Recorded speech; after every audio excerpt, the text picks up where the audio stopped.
அனைவருக்கும் வணக்கம். தமிழ்நாட்டுக்கு பேர் மு.க. ஸ்டாலின் அவர்கள் வந்ததுக்கு பிறகு நம்ம தமிழ்நாட்டுங்கிற பேரை மாற்றிட்டு இது போதை நாடு அப்படின்னு சொல்லி நம்ம அறிவிச்சிடலாம். எங்கே பார்த்தாலும் போதை. சாதாரண ஒரு சின்ன குக்கிராமம், அந்த ஊருக்கு பேருந்து கூட இன்னும் சரியாக வராத ஊரில் கூட கஞ்சா புழக்கத்தில் இருந்துக்கிட்டு இருக்கு. சின்ன பையங்க கையில் பீடி, புகையில, அப்புறம் இந்த கூலிப்பு அப்படின்னு சொல்லி ஏகப்பட்ட போதைப் பொருட்கள் தமிழ்நாட்டில் அதிகமாக நடமாடிக்கிட்டு இருக்கு. இன்னொரு பக்கத்தில் இளைஞர்கள், சின்ன பசங்க ஒரு கிராமத்தில் எப்படி இருக்குன்னு பார்த்தோம்னா, அவனுடைய காசுக்கு அவனுடைய பொருளாதாரத்துக்கு ஏற்ற மணிக்கு துண்டு பீடியோ இல்லை கட்டை பீடியோ குட்டி கஞ்சாவோ கொஞ்சம் குடிச்சிட்டு போயிருந்தாங்க. ஆனால் அதெல்லாம் தாண்டி தமிழ்நாட்டினுடைய முதலமைச்சர் மு.க. ஸ்டாலின் அவர்கள் ஆட்சி வந்ததுக்கு பிறகு குக்கிராமம் முதல் சிட்டி வரைக்கும், சிங்கார சென்னை வரைக்கும் எந்த இடத்துலையுமே எந்த விதமான பாகுபாடும் கிடையாது. எந்த விஷயத்துலாம் போதைப் பொருட்களை மட்டும். சென்னை சிட்டிக்கு நீங்கள் மெயின் ஏரியாவுக்கு போனாலும் 24 மணி நேரமும் சாராய கடை திறந்துருக்கும். சின்ன ஊரில், பட்டிக்காட்டு ஊரில் ஒரு ஒயின் ஷாப் இருக்கக்கூடிய ஏரியாலையும் அந்த பகுதியிலையும் 24 மணி நேரம் போதைப் பொருள் கிடச்சிக்கிட்டு இருக்கும். உங்களுக்கு சாராய கிடைக்கட்டால் பரவாயில்ல, கஞ்சா ரெகுலராக கிடச்சிரும். இல்லைன்னா உங்களுக்கு இந்த புகையில ரெகுலராக கிடச்சிரும். தடை செய்யப்பட்ட பொருளாக இருக்கக்கூடிய கூலிப்பு உங்களுக்கு ரெகுலராக கிடச்சிரும். இது இங்கே இருக்கக்கூடிய எல்லா காவல்களுக்கும் எல்லாமே தெரியும், ஆனால் கண்டுக்கிறதே கிடையாது. இப்போ சமீபத்தில் பார்த்துக்கிட்டிங்கன்னா நடிகர் ஸ்ரீகாந்த் அவர்கள் போதைப் பொருளை சிக்கியிருக்கார். எப்படி ஒரு மிகப்பெரிய ஒரு நடிகர், அதுவும் பிரபலமாக இருக்கும் நடிகர், ஒரு தமிழ்நாட்டில் இருக்கக்கூடிய எல்லாருக்கும் தெரிந்த ஒருத்தர், அவர் போதையில் சிக்கியிருக்கார். அது விலை உயர்ந்த ஒரு போதைப் பொருள் கொக்கைனுங்கிறத பயன்படுத்தியிருக்காரு. நிரூபணமாகி இன்றைக்கி அவரை பரிசோதனை பண்ணி கீழ்ப்பக்க அரசு மருத்துவமனை கூட்டு போய் நொங்கப்பக்க காவல்நிலைய அதிகாரிகள் அவரை கைது பண்ணிட்டாங்க. ஒரு நடிகரை கைது பண்ணிட்டாங்க. அப்போ எந்த அளவிற்கு தமிழ்நாட்டில் போதை நடமாடுன்னு சிறந்த உதாரணம். நீங்கள் கேட்கலாம், எங்க தடுத்து நிறுத்தியிருக்கிறாங்கங்க, போன முறை ஆட்சியில் இருந்திருக்குங்க, இந்த முறை ஆட்சியில் எடப்பாடி ஆட்சியை தாண்டி ஸ்டாலினுடைய ஆட்சியில் கண்டுபிடிக்கிறாங்க ஈஸியாக. அதனால தாங்க நமக்கு உடனே நியூஸ் உங்களுக்கு கிடச்சிக்கிட்டே இருக்குது. நீங்கள் ஒரு கேள்வி உங்களுக்கு எழும், சரியானது கூட பார்க்குறதுக்கு தோணும். ஆனால் உண்மை விஷயம் என்னன்னு பார்த்துக்கிட்டிங்கன்னா, எடப்பாடி அவர்களுடைய ஆட்சியில் நம்மளும் உயிரோடு தான் இருந்தோம். நீங்கள் இருந்தீங்க, நான் இருந்தேன், இந்த வீடியோ பார்க்குற எல்லாருமே இருந்தோம். ஆனால் நீங்கள் மனசாக தொட்டு சொல்லுங்கள், எடப்பாடி 100 வருஷத்துக்கு முன்னே ஆட்சி பண்ணல, இதுலேருந்து 4 வருஷத்துக்கு முன்னக்குட்டி, இந்த 4 வருஷத்துக்கு முன்னக்குட்டி இருக்கக்கூடிய போதை கலாச்சாரத்திற்கும் திமுக ஆட்சி வந்ததுக்கு இருக்கக்கூடிய போதை கலாச்சாரத்திற்கு மிகப்பெரிய வித்தியாசம் இருக்கும். எல்லா ஊர்களிலுமே போதை இருந்துக்கிட்டே இருக்குது.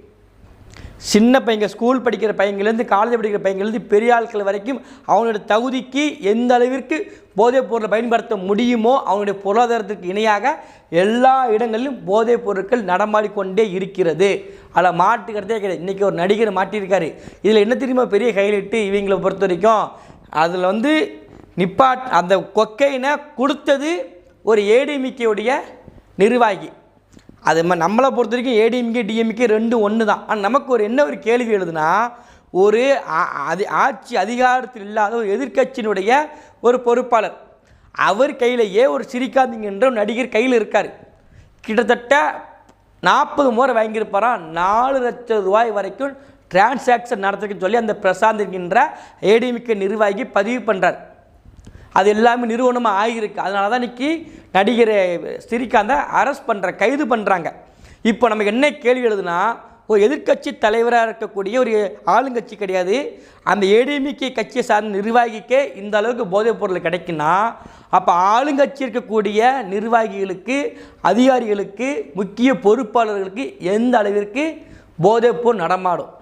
அதுவும் குறிப்பாக ஆட்சி அதிகாரத்தில் இருந்துக்கிட்டு சினிமாவுடைய மிகப்பெரிய நெருக்கத்திற்கக்கூடிய முக்கிய பொறுப்பாளர்களுக்கு, திமுக சார்ந்தவர்களுக்கு எந்த அளவிற்கு போதைப் பொருள் நடமாடும், அவருக்கு எந்த அளவுக்கு பழக்கம் இருக்குங்கிறத கற்பனையே பண்ண முடிய மாட்டேங்கி. இவருக்கும் அதாவது கைது செய்யப்பட்டது ஸ்ரீகாந்த், போதைப் பொருளை கொடுத்தது பிரகாஷ் என்கின்ற ஒரு நபர். அவருக்கு சினிமா துறைக்கு எந்த சம்மந்தமும் கிடையாது. ஆனால் அவரையே நம்ம ஸ்ரீகாந்த் அவர்கள் பழக்கம் பிடிச்சி வாங்கிட்டு போகிறாரு.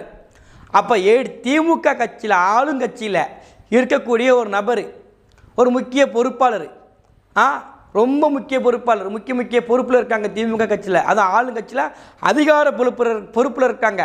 அதுவும் குறிப்பாக சினிமா துறையில் ரொம்ப மிங்கலாக, ரொம்ப அந்யுன்யமாக இருந்தாங்கன்னா, அவங்க எந்த அளவுக்கு போதையை எப்படி கடத்துவாங்க, எப்படி சேல்ஸ் பண்ணுவாங்க, எப்படி கொடுப்பாங்க, நினச்சி கூட பார்க்க முடிய மாட்டேங்கி அந்த அளவுக்கு போதை கலாச்சாரம் இருந்துக்கிட்டே இருக்குது.